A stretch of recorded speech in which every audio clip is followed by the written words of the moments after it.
Hello, Facebook friends, YouTube friends, Instagram. I don't know who's on, but I am so excited to be here today. We have a very important session that I know is on a lot of people's minds. It is Tuesday, August 11th, and we are lucky enough to have Superintendent Dan Stepenosky from Las Virgenes with us today. So welcome. Thank you. So on everybody's mind is what's happening with the schools and, what was the final decision and when are we opening? Kind of give us a quick, summary of what's happening on August 19th. Sure. So school starts next Wednesday, August 19th, and we're excited about that. We have two options for families. They could choose a virtual academy option, so they would be staying virtual at least until the semester break. And then families who wanted to could choose an on-campus option. About 4 weeks ago, we made the decision, the governor made the decision that none of us would be starting on campus. So folks who chose on campus, we're calling that distance learning for now, hoping they're going to get on campus at some point.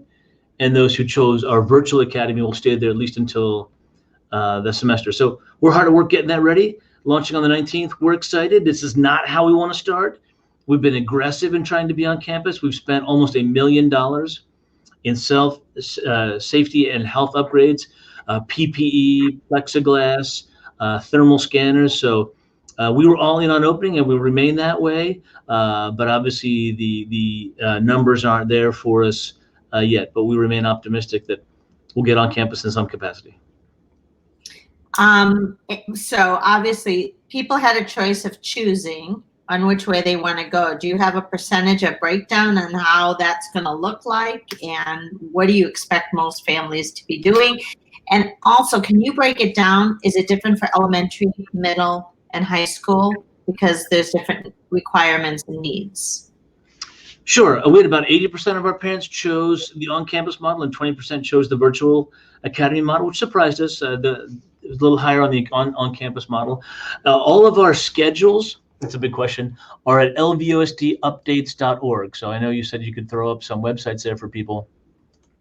So LVUSDupdates.org has all kinds of information, all of our different webinars. We did several webinars over the summer for our parents. We did weekly webinars for our staff to stay in touch with updates as things changed. And so that's a great place to see our model. And it's very confusing because if we were on campus, we were looking at an AM, PM model. We were doing 5 days a week. I know some districts only looked at 4 and we're going to have like Fridays off. We didn't want to reduce the amount of instruction time at all. So if we were on campus, there was an AM and PM model. We are not on campus, so you got to kind of push that to the side right now. And so we're virtual, and all of our virtual schedules are up there. Much more structure, much more instructional time, all clear expectations. Because in the spring, when we closed down on March 13th, it was sort of a crisis situation, and we all dove into it together. We saw it coming for about 2 weeks in advance, and we started getting ready and started training teachers on Zoom and Google Meets and the different platforms. And so Las Virgenes was able to, we only stayed closed 3 days, then reopened. Many districts stayed closed for 3, 6, and 8 weeks. We just said, let's go. We don't know how long this is going to last, and let's dive in. And the teachers were amazing, and the parents were amazing. So heading back into it, we're all disappointed to be back into it. You can help us open our schools by wearing your mask, by remaining distant, by following all the guidelines. That keeps you and your family safe. The mask keeps others safe, but also new medical science showing that it keeps you safe as well. So wear those masks, follow those guidelines, remain socially distant. I know it's not the way we want to spend our summer. It's not the way we want to spend our fall, but you can do those things by helping us open. So our virtual schedule is every day. We're all dialed into it, and staff's worked hard, and I couldn't be more proud of them. And we are ready to do our best for the kids. Now, social emotional wellness is an important part of that, right? So we have a community 360 counseling center, which is critical. And we launched them last year to help families out. They'll be relaunching again as well. And they do virtual sessions, and we have MFTs, and our counseling staff is amazing. And they interact and work with the entire family. So it's quite a challenge, but we're again rising to it and going to have an amazing counseling staff available for everybody. Are you doing, obviously, let's talk about K through 6 elementary, right? K through 6, different requirements, cutting, different skills that they're developing, learning how to read. Did the kids all get iPads, computers? How are teachers going to help those kids develop and not fall behind? Are you concerned about that early development falling behind? And what are teachers doing to be able to make sure that the kids don't fall behind, or identify the ones that are falling behind? Yeah, it's a huge part of what we're looking at. So we are a one-to-one district several years before the pandemic, so that was beneficial.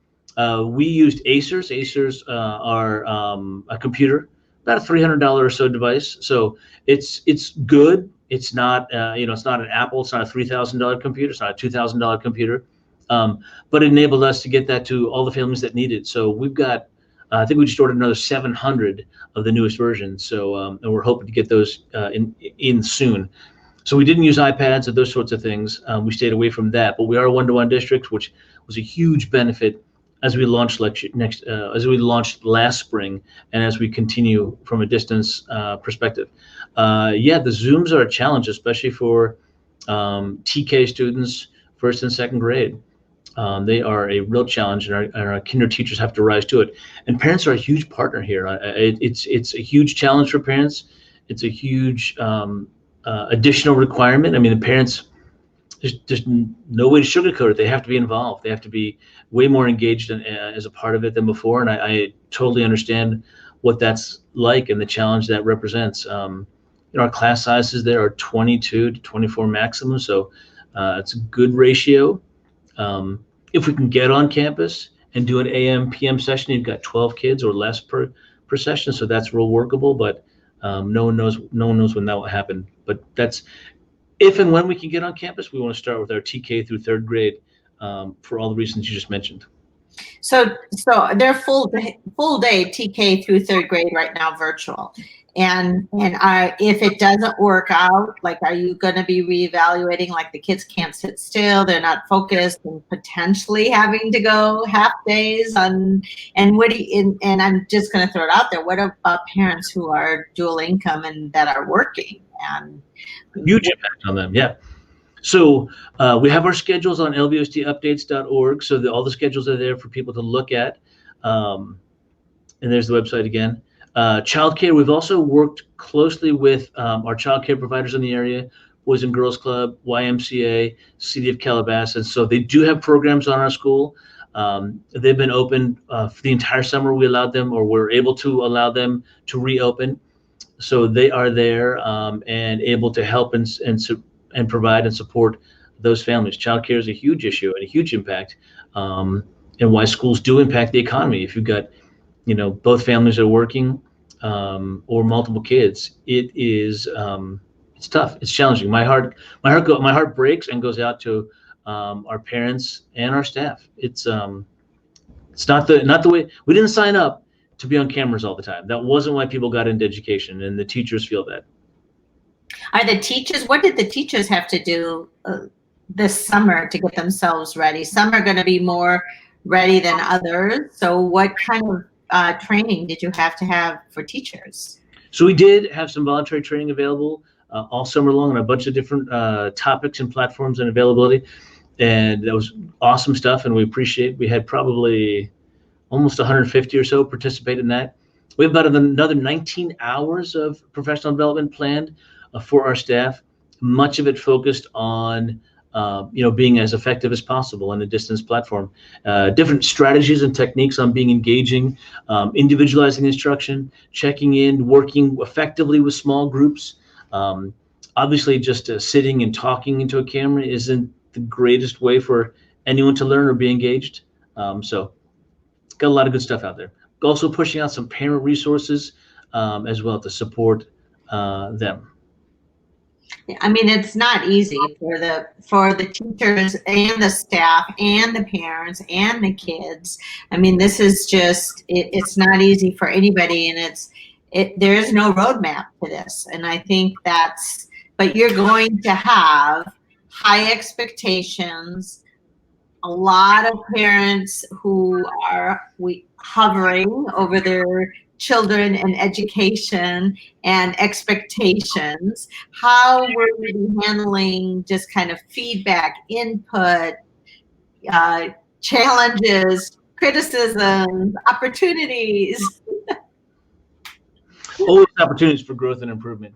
It's a huge part. We need the parents to be engaged. We need the parents to be on top. I've got a rising sophomore and junior, and we've got to do the same thing with them. That they took some online classes this summer, so same situation. But yeah, we need parents involved and engaged. And if they have questions, email the teacher right away. And work through the teacher, and/or if questions or concerns continue, email that principal, right away. That dialogue, that interaction is more important than ever. I mean, teachers and parents always need to support each other and interact for kids to be successful. Kids win. When we're working together, the kids win. It's really simple. But in the distance learning situation where the teacher can't be in that same room with the kid, that connection, communication is even more important. So do not hesitate to jump on that email or phones. That's a big message, because I do think that interaction that, my kids went through the district, and I think that constant communication with teachers and being able to be a partner, like we can't just put it all on the teachers that they have to teach the kids. This is partnership all the way through. And especially now, and I know it's trying times for everybody. It's trying times for working. What kind of budget cuts did you have to go through, and what are you doing for aid and financial, and how's the district doing financially? So before finances, one last piece on it though. We do have staff on our campuses, our principals, our administrators, our counselors, plant managers, office managers. So we do have staff on our campuses. Teachers, unlike the spring, teachers can teach from the classroom. We'd love to see it. It's not a requirement, but if they'd like to, and a number of teachers have expressed interest in that, so they can be providing lessons, especially if you're in a science classroom, that kind of thing. Then you have full access to everything in the classroom. So that's the good news. That's different than the spring. Are you allowing any students to come in and do lab work, or in groups of 2 or 4 for social distancing, or is that not allowed?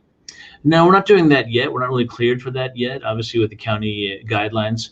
Hopefully we can get to a place where we've got kids on campus, but that's not where we are now. The finances are tough. I mean, the economy matters, and if the economy doesn't do well, that it's impacted by schools. So we are looking right now at least about a $3 million reduction from last year. We have received some grants. We've been aggressive in going after grants, which have helped fund probably about $750,000 of the $1 million we've spent.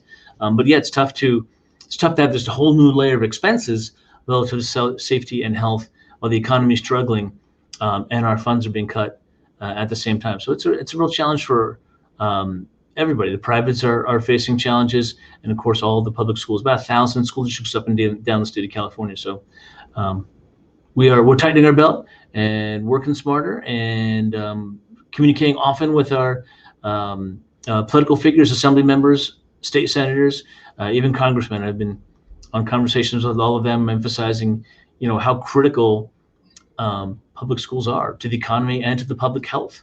And kids don't get to do kindergarten over again. They don't get, my sophomore and junior, they don't get to come back and do these years over again. This is their shot. And it's important for us to get it right and work hard.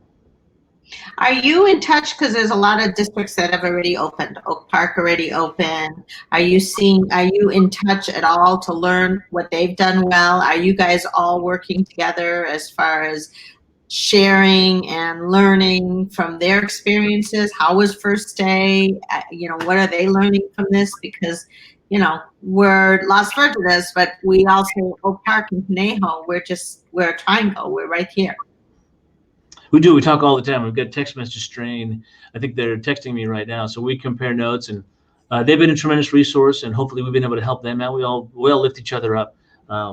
Probably through all of this, the picking other superintendents' brains has been the most valuable piece, because there's hasn't always been clear guidance, or yeah, we'll leave it at that. It changes daily, and what we know today is going to change tomorrow. That's what we've learned. Yeah, that's a great point. Every time I've done a webinar, I say, I promise things will change. And I promise you, something you don't want will change. Like, people are like, okay, yeah, change. And then they're upset when something they liked changes. So I have to add, things will change, and something you like that you don't want to change will change. So that's an important, flexibility, being nimble, perseverance, and grit. These things matter. There's a lot of challenges to the environment we're in, but there are opportunities as well within it. There was a great piece, I think, in the LA Times yesterday about the advantages. Kids are learning how, they're watching us, they're watching the adults, they're watching adults around them, their teachers. How are we responding to this new world? How are we being flexible? How are we adopting, being innovative and creative with our challenges, and how are we reacting to it? And so there's a lot of real world lessons here for us. Obviously, we want to be careful and age appropriate to how much information kids get, relative to the challenges we experience. High schoolers can handle a lot more information and are, and can consume their own media. So we have to be smart about it. But even in the challenge, even in these times, there are opportunities that weren't there before.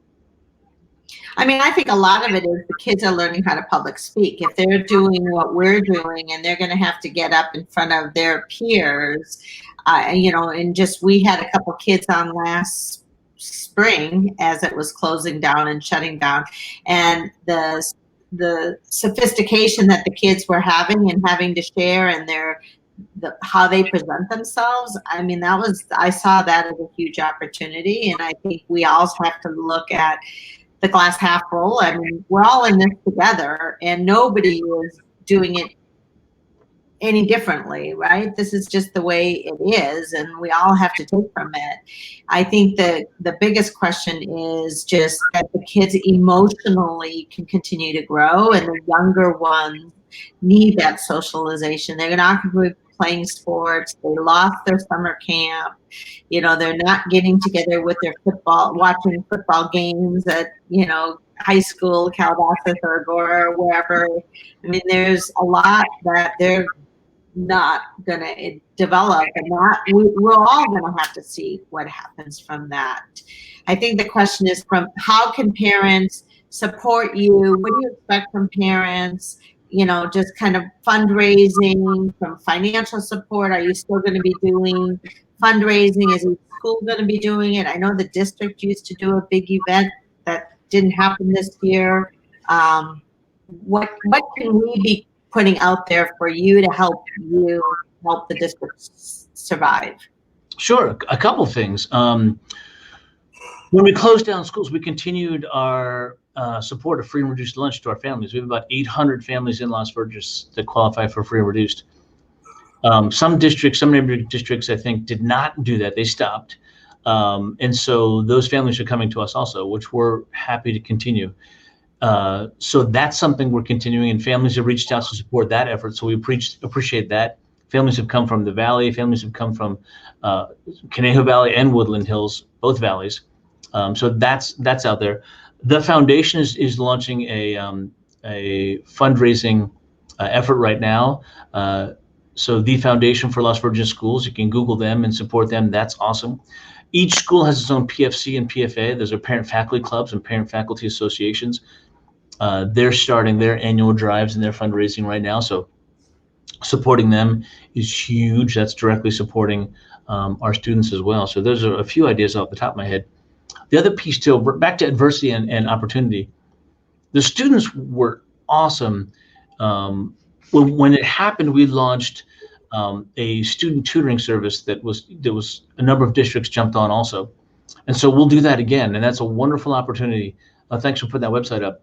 That was a wonderful opportunity for our high schoolers to grow and support the elementary and middle age students. Both my kids did it. We had at least over 100 high schoolers participate. It was just a great growth opportunity for them and a chance for them to be supportive of students. And it's a great a social emotional piece for the younger kids. And you mentioned summer camps, sorry, were canceled. I think 90, if not 99% were canceled, right? And so we launched summer camps as well. We did Harry Potter camps, baking camps. My daughter did like a craft camp where they recycled trash bags and magazines and made jump rope and shrinky dink jewelry, all kinds of cool stuff. And the baking camps were so much fun. So our students did respond, and they're so awesome, and launched this effort. And so we're going to continue that. So if students, if you've got a elementary school age student or middle school student, we will have information coming out soon about those tutoring supports. And we're actually going to have our tutors offer support to 1 or 2 or 3 students at a time to force multiply it. And that's just huge. Even if it's just, like my son did read books to elementary school students, just a chance to interact with a 15-year-old, a 16-year-old. We vet them, we check them. So these are mature, responsible students, but that's just so cool. Kindergartners, they think, high schoolers are almost superheroes. And so that's a real cool opportunity out there as well. I love that, but it also gives that 15-year-old so much pride because they're teaching and they're a role model. And I mean, that goes both ways. I mean, the younger one looks up, but that 15-year-old is building their confidence. That's huge. So we're all lifting each other up. It's huge. And is there a website you said that there's going to be a website that parents can go to and you can find the student homework helpers, and is there a website that they can reach out to? Yeah, probably the school district website, LVUSD.org is the best place to go. We don't have the student tutoring link up there yet. There's a lot of links on the right-hand side. You've got meal information if you're a family that needs meal support. We've got the counseling center link there to the right-hand side. So LVUSD.org is probably the best place to go. We haven't reopened the counseling piece yet. We're busy getting the school launched and building the schedules right now. But we'll have that information probably out definitely within the next 2 weeks. I love it. And so obviously it's just going to be rolling information all coming out, and you're going to learn a lot in the next 2 weeks to, launching first day of school. What can parents expect first day? Any advice you want to give the parents on the first day of school? Sure. Being engaged is huge. Being a partner is engaged. Communicating frequently with the teacher is huge. Huge part of student success. Back to school nights, they're going to be virtual. And really, to be candid, the challenge now is last year we had relationships with the students when we shut down on March 13th. We have to build the relationships virtually. I mean, that's a huge piece of this. And we're paying special attention to our kinders, our 6th grade, and our 9th grade, because they're new to a whole new school, right? And this isn't how we wanted them to start middle or high school or elementary school, but it's where we are, and we need to pay special attention to them. So our principals are working on, since we can't high five each other, since we can't be in the same room with each other, we're going to work the phones a lot more, and write notes to each other as well, and connect, via snail mail. Every little connection we can make is huge. And obviously, we are seeing a lot of new families moving into the area. They're moving and they came here for schools or housing or backyards or office space. How do new students can get acclimated, and how do they meet new people? Have you thought about anything special for new students to the area? Sure. Our principals have done webinars. Agora and Calabasas both did webinars just last week that were open for everyone. I think we had several hundred participants, a chat box with questions, all kinds of stuff. So I think webinars have been our most effective tool for connecting and that sort of thing. And so we will continue to have those available. And it's a great way for the principal, the assistant principals, connect directly with parents and students. They're open to parents and students. Our coaches have done those as well. We're doing virtual tryouts in that arena. Our performing arts is a huge part of our heart and soul in Las Virgenes. And our teachers are showing a wonderful flexibility for the on-campus distance learning and virtual students to potentially collaborate together and all participate together, so that we're maximizing those sort of elective performing and fine arts options for our kids. It's exciting to see we're all in together. None of us are happy about it. But for me, I mean, sometimes, I if I start to, I mean, I'm generally an optimist. I try to be a brutally optimistic person. So I don't ignore the reality we face, but remain on the optimistic side. And so I think if I get a little down about it, I just focus on what we have. We have a ton of blessings. This is an amazing community, a lot of support. The parents are wonderful. The community support. It's safe. The corona. We are able to distance here, so the coronavirus impact on our community has been far better than many communities, and that's critical. And so I think it's just important to focus on what we have and celebrate that and cherish that. Certainly, coronavirus is impacting many, many families and their health and their well-being and the economy. So it's not a great situation. Being realistic, being safe about it, being smart, and focusing on the positives, I think is great. And this is temporary. This will pass. I'm optimistic about medical science. My brother's a radiologist. I've got strong partners. I'm on the board for West Hills Hospital.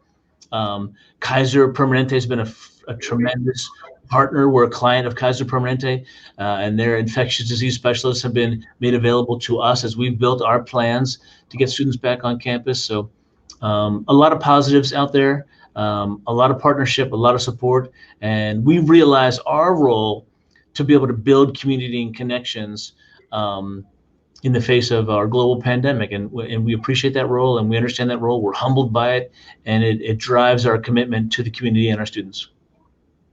I mean, hats off to you and your staff and your people, because this has not been an easy undertaking, and you have not had the summer that nobody's had the summer that they wanted to have. And I know you've been working very hard behind the scenes to get all the change. Every day it's a new rule on campus, off campus, what we're going to do. But in closing, I am very thankful that the district has worked so hard. All the districts around us are keeping the schools. And I really appreciate, and I hope every parent understands, this is not easy for anybody to be going through. And we just need to be patient with each other. Teachers need to be patient. Students need to be patient, staff needs to be patient, parents need to be, and it's sometimes a lot easier said than done. And I understand that. And, remember that we're all in this together, and we are all in this together, and mistakes are being made. There's no question. Mistakes are being made, and everybody, the intention is to do the right thing. And I can tell you guys are, doing the right thing and keeping everybody safe, which is the most important thing. And, schools are going to start. It is temporary, but it's a long temporary, unfortunately. The temporary isn't as short as we want it, but it's a long temporary. Is there anything in closing you want to add? I really know I appreciate your time and honesty and everything you've done. Anything in closing you want to add? No, you nailed it. I mean, I think we need to stay positive and kind with each other. Take a moment to shoot out a kind email or a card or a note. I think small acts of kindness and staying positive, that's what we've got. That's what our kids need. Our kids need us. We know it. And we're all in. Our sleeves are rolled up. And like you said, we've been doing 10-hour days this summer to get this ready. And we're all in. Kids need us. And on that note, thank you so much. I wish you the best of luck on August 19th. And we know we'll probably be asking you back on, winter session to see how it's going, and appreciate your time. And again, thank you so much for being with us today. Thank you. Take care. Happy to come back anytime.